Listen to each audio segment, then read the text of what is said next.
Hello दोस्तों, आप सबका फिर से स्वागत है एक brand new anime horror story में। कहानी बहुत इंटरेस्टिंग है, इसे लास्ट तक देखिएगा। ये कहानी है नेपाल का छोटे से गांव का। और उस छोटे से गांव में एक शिकारी रहता था जो कि अपना शिकार से ही अपना घर चलाता था। और उसकी एक बहुत ही प्यारी पत्नी भी था जो कि घर को संभालता था। और एक दिन वो शिकारी अपने रूम पे बैठ के एक जंगल के बारे में सोच रहा था। और वो जंगल उसके गांव से बहुत ही दूर था, लेकिन उस जंगल में इंसानों का जाना बिल्कुल मना था, क्योंकि उस गांव के लोगों का कहना था कि उस जंगल में एक चुड़ैल रहता है।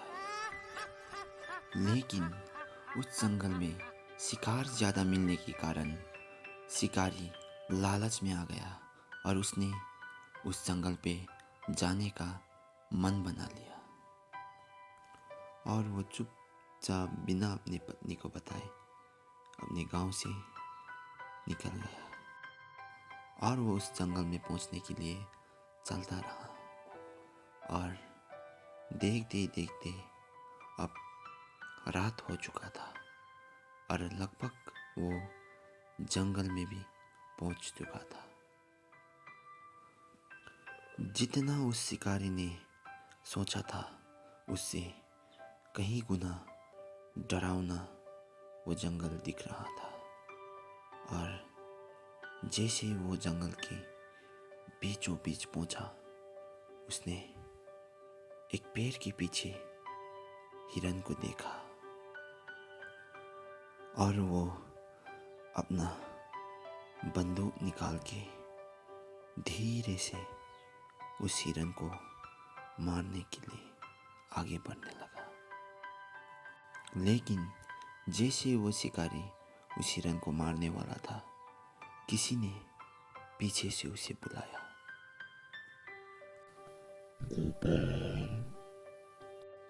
और जैसे ही उसने पीछे देखा तो वहाँ कोई नहीं था। और आगे देखा तो हिरन गायब। और उसने हिरन को बहुत ढूंढा, लेकिन उसे वो हिरन कहीं नहीं दिखा। और तभी उसको याद आया कि जंगल में तो मैं अकेला हूँ, लेकिन पीछे से मुझे किसने बुलाया। और तब उसने किसी जानवर का आवाज़ सुना जो जंगल के अंदर से आ रहा था। और वो भागते भागते वहाँ पे पहुँचा।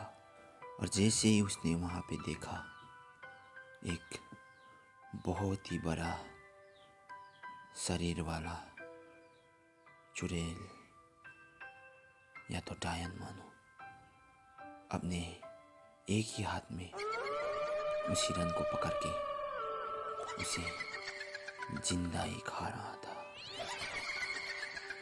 और जब उसने वो दृश्य देखा, तब उसने मन ही मन सोच लिया कि आज मेरा जिंदा लौटना नामुमकिन है। आज मैं अपने लालच की वजह से यहाँ पे मरने वाला हूँ।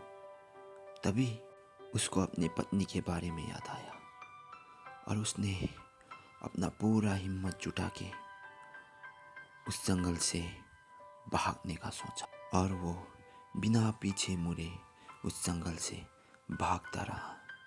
और कुछ ही देर बाद वो अपने फिर से गांव पे पहुंच चुका था।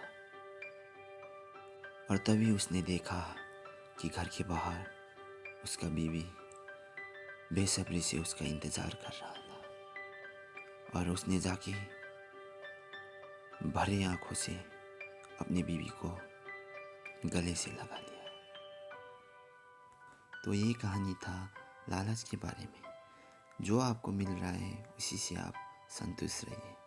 तो दोस्तों, आपको ये कहानी पसंद आया हो तो मेरे चैनल को सब्सक्राइब कीजिए और साथ में बेल आइकन दबाना भी मत भूलिएगा, क्योंकि आप सबके लिए मैं ये कहानी बहुत मुश्किल से बनाता हूँ।